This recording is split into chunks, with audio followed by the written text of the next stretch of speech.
Assalamualaikum warahmatullahi wabarakatuh.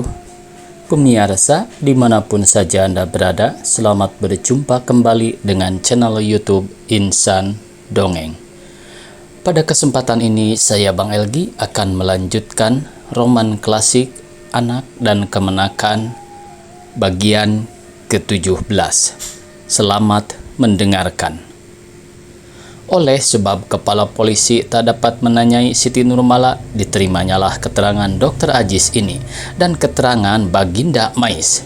Dengan keterangan dari misteri yatim dapat diambilnya kesimpulan untuk menangkap Mauning, sehingga dengan segera ia meninggalkan rumah Baginda Mais untuk mencari perewa ini.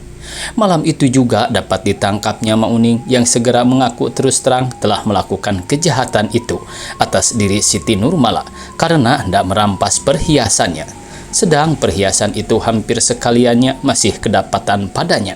Sebabnya karena ia tiada mempunyai uang lagi untuk berjudi, sedang Siti Nurmala penuh emas intan yang tiada berfaedah baginya. Pada keesokan harinya pergilah lagi misteri yatim menengok Siti Nurmala, dan sesungguhnya dilihatnya sahabat karibnya ini telah mulai segar kembali dan telah dapat berkata-kata, sedang nafsu makannya telah datang pula kembali karena limau manis kacang yang dibawanya habis dimakannya sebutir. Hanya ia belum dapat bergerak sebab tiap-tiap pergerakan tubuhnya menyebabkan perasaan sakit di rusuk kirinya. Oleh sebab itu tinggallah ia berbaring di tempat tidurnya, sedang misteri yatim duduk di atas sebuah kursi di sisi tempat tidur ini. Penderitaan rupanya sungguh mendatangkan kekariban. Kecelakaan Siti Nurmala makin menambah kesayangan misteri yatim kepadanya, sehingga pengharapan Baginda Mais bertambah besar akan dapat menundukkan anaknya dengan misteri yatim. Karena menurut kata Dr. Aziz, Siti Nurmala tak lama lagi akan sembuh benar dari lukanya. Tetapi tambahan kekariban ini bagi misteri yatim tak lain dari pernyataan kesayangannya kepada gadis ini, karena ia telah ditimpa bahaya yang besar dan di antara sahabatnya yang banyak, Siti Nurmala lah yang lebih tahu dan terlebih dapat merasakan penderitaan misteri yatim karena perceraiannya dengan kekasihnya Putih Bidasari yang disebabkan oleh kehinaan yang telah menimpa dirinya. Hari yang ketiga setelah kecelakaan Siti Nurmala datang pula misteri yatim melawat sahabatnya ini. Walaupun keadaan Siti ini pada hari itu bertambah baik, tetapi mukanya menjadi pucat karena terperanjat. Melihat air muka misteri yatim sangat sedih, seakan-akan ia datang membawa kabar yang malang pula. "Ada apa, Tim?" tanya Siti Nurmala dengan khawatir. Misteri yatim tiada menjawab pertanyaan ini, melainkan memberikan sepucuk surat kepada Siti Nurmala, lalu merebahkan dirinya di alas sebuah kursi. Siti Nurmala menerima surat ini dan memperhatikan tulisannya. Nyata surat ini dari Putih Bidasari. Karena Siti Nurmala kenal tulisan sahabatnya yang malang ini, hatinya makin tak sedap karena khawatir kalau Putih Bidasari telah ditimpa kemalangan pula. Dengan tangan yang seakan-akan gemetar dibukanya surat ini setelah ia menoleh sesaat lamanya kepada misteri yatim. Lalu dibacanya, demikian bunyinya. "Tim, kekasihku yang kucintai, surat ini kutulis di malam hari raya tatkala Lailatul Qadar turun ke dunia, bagiku membawa pertolongan untuk menyampaikan hasrat hatiku, yaitu membawa kabar kepadamu tentang hal ihwal pada waktu ini. Jika tiada, niscaya takkan kau terimalah berita ini daripadaku, karena aku dijaga sangat keras oleh ibuku. Tiada dilengahi barang sekejap mata pun. Mandi aku diikutinya menjelang dini hari, sedang ia meratap dan menangisi kaum keluarganya yang telah meninggal dunia. Barulah aku mendapat kesempatan untuk menulis warkah ini dengan tergesa-gesa dalam cahaya sebuah lilin. Kabar yang dibawa ibuku tentang ashabmu yang telah menceraikan kita dan menyekap aku dalam bilik penjara masih selalu kedengaran di telingaku, lebih-lebih di malam hari tatkala aku dikelubungi oleh sunyi senyap yang tiada terkira-kira, senyap dan segala pendengaran dan perasaan yang lain. yatim anak tukang pedati, mendengung di telinga kananku, tetapi segera dibantah oleh kuping kiriku. Mustahil, hanya perbantahan inilah yang kudengar di kuping dan di hatiku. Tetapi biarpun bagaimana juga, biarpun engkau sesungguhnya anak seorang tukang pedati, cintaku kepadamu tetap sebagai sedia kala. Tak lekang oleh panas, tak lapuk oleh hujan. Pantun telah mengatakan, encik amat mandi berkamat, mandi berkusuk hampir siang. Bercerai Allah dengan Muhammad, tidak bercerai kasih sayang. Apa peduliku siapa ayah bundamu? Dari mana nasabmu? Hatiku telah lekat kepadamu. Kasihku telah jatuh ke atas dirimu, bukan kepada ayah bundamu. Kehinaan nasabmu atau kerendahan keturunanmu tak dapat mengubah kasih sayangku kepadamu. Tetapi apa hendak dikata, hal yang sedemikian ini tak dapat diselami dan tak hendak dirasai oleh orang tuaku, karena mereka masih berselimut dan terkungkung adat istiadat pusaka lama. Tak ada yang baik dan yang harus diturutnya daripada adat lembaganya. Ya Allah, tiada sedikit penanggungan jiwa dan rangkaku karena perceraian kita ini. Hancur luluh rasa hatiku, bak kaca jatuh ke batu, rasakan angus tiada berapi, bagaikan karam tiada berair. Kita yang hampir 15 tahun bercampur gaul, lebih daripada saudara kandung, tiba-tiba diceraikan dengan paksa dan dangkalnya.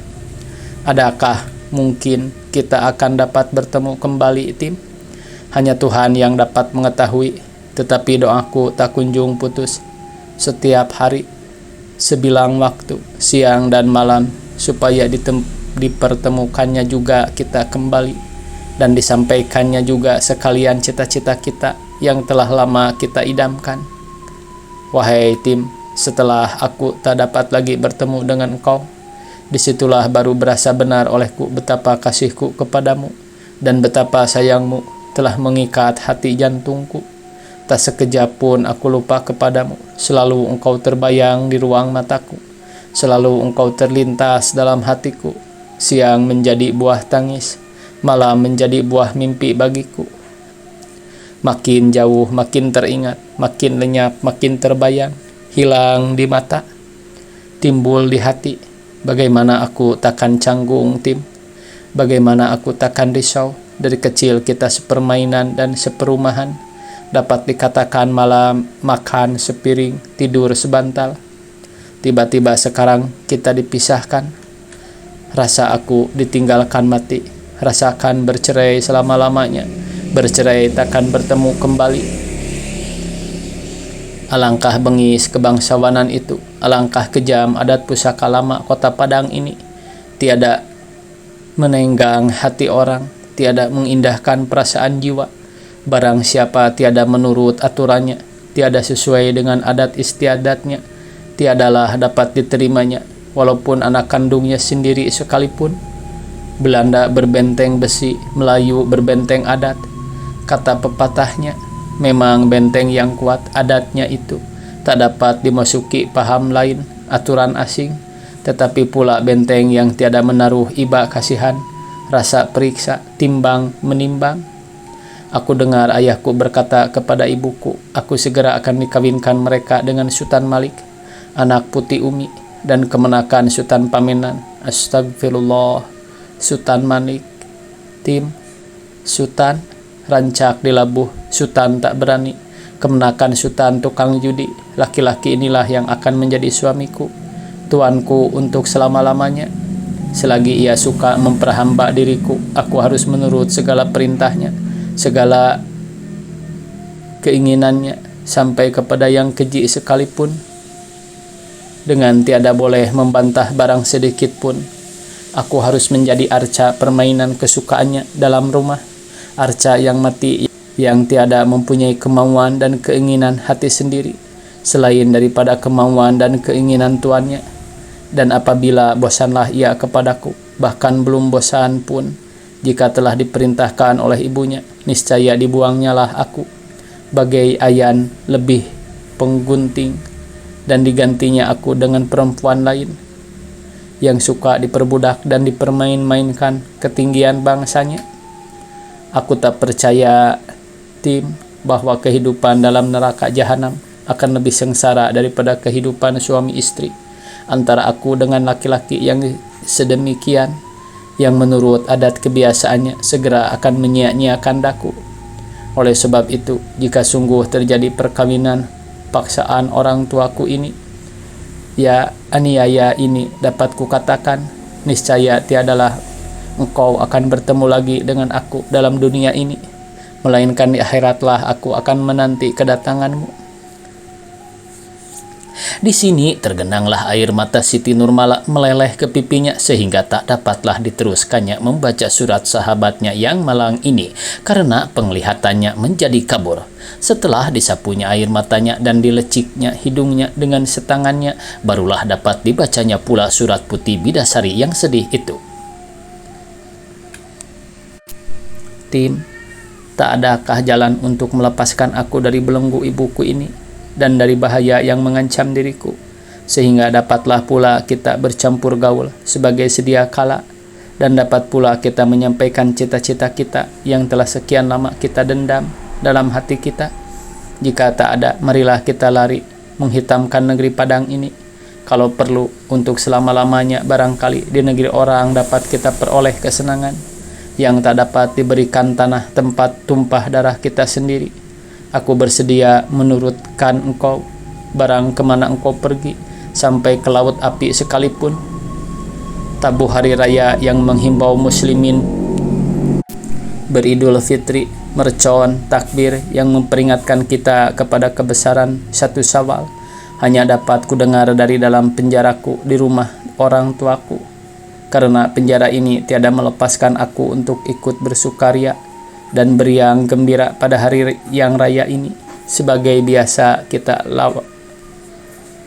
lakukan dahulu di tahun-tahun yang lalu. Bersama-sama kita pergi berhalal bil halal kepada orang tua-tua kita, beramai-ramai kita bersiar-siar ke sana kemari, memuliakan hari baik, bulan baik ini. Sekaliannya itu, sekarang hanya dapat kukenangkan seorang diri dalam bilikku yang sempit dan gelap, karena aku tak dapat keluar dari dalamnya untuk bertemu dengan engkau sekaliannya. Dari tempat penyekatanku inilah aku mengucapkan selamat Hari Raya Idul Fitri kepada kamu sekalian. Semoga Allah melimpahkan rahmat dan nikmatnya kepada kamu sekalian, berlipat ganda dari yang sudah-sudah, serta menjauhkan kamu daripada segala bala dan bencana, lebih-lebih sebagai yang telah menimpa diriku pada waktu ini, dan akan melebur nyawa dan tubuhku sedikit hari lagi. Maafkan dan ampuni daku atas sekalian dosa kesalahanku lahir dan batin yang dapat memberati aku dunia dan akhirat. Siapa tahu kalau kita takkan bertemu lagi dalam dunia yang fana ini. Di sini rupanya surat ini tak dapat diteruskan lagi oleh Putih Bidasari karena bekas air matanya nyata kelihatan tinggal di kertas.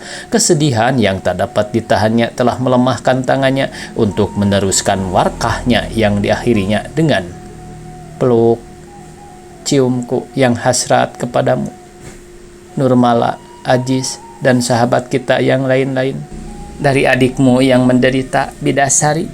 Di situ rupanya Siti Nurmala menangis pula karena surat itu lepas dari tangannya, jatuh menutup mukanya sehingga tiada kelihatan air matanya yang mengalir membasahi pipinya.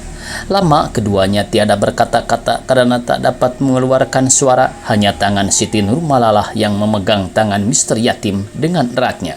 Sebagai dengan demikianlah hendak dinyatakannya kepada sahabatnya ini bagaimana sedih dan pilu hatinya dalam kemalangan mereka yang tak dapat ditolongnya.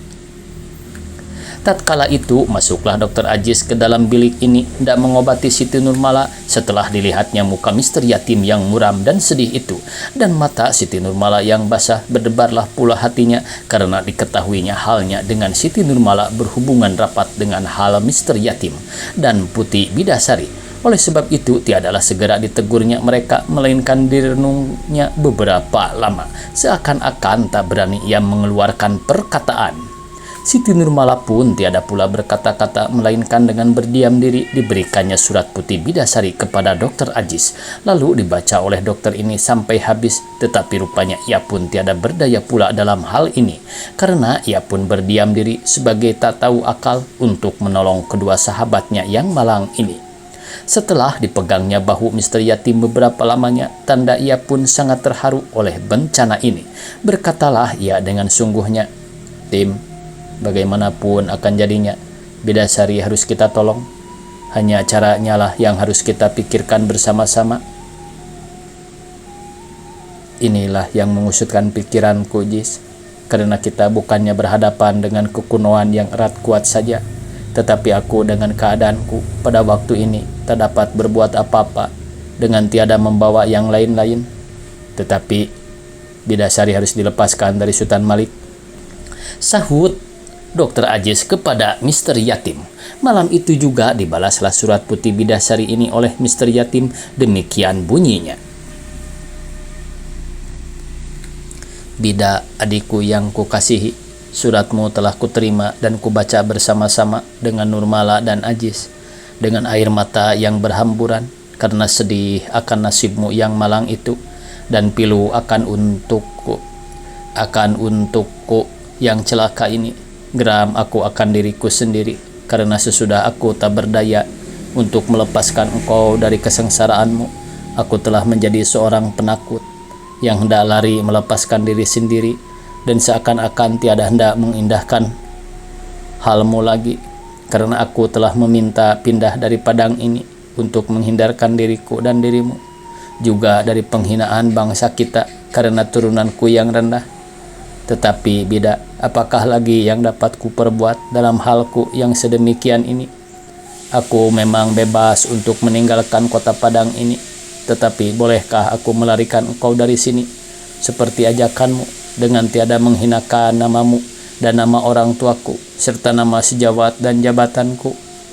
Namaku sendiri tiada kupikirkan benar, tetapi bolehkah aku mengorbankan namamu dan nama mereka sekalian untuk mencapai cita-cita kita ini?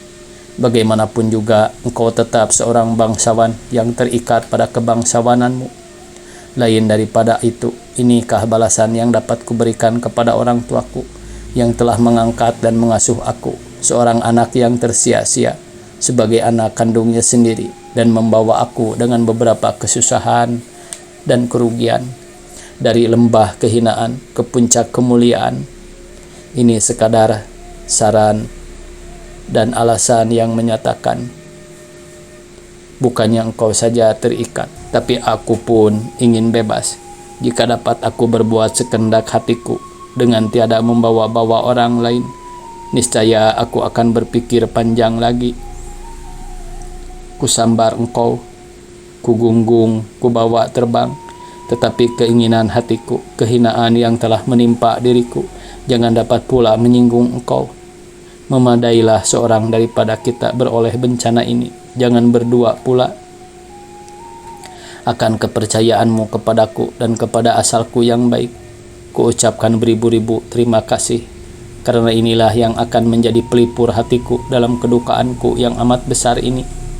Alangkah baiknya apabila orang tuamu pun tiada mengindahkan aku, tetapi ini rupanya tak mungkin, karena orang tuamu sangat terikat kepada adat istiadatnya. Inilah sebabnya hendak dikawinkannya engkau lekas-lekas dengan seorang sultan, supaya jangan jatuh ke tangan seorang anak yang bukan bangsawan. Tentang niatmu hendaklah membunuh diri, pikirlah dalam-dalam, jangan terburu nafsu. Selagi nyawa dikandung badan, mungkin kita dapat bertemu kembali dalam dunia ini. Kasihku kepadamu tiada akan berubah, biarpun apa juga yang akan terjadi atas dirimu dan diriku. Tetapi jika sesungguhnya engkau harus berpulang lebih dahulu dan aku, percayalah aku segera akan menyusul engkau. Waktunya habis pemirsa. Dicukupkan sekian. Semoga kita esok bisa berjumpa kembali.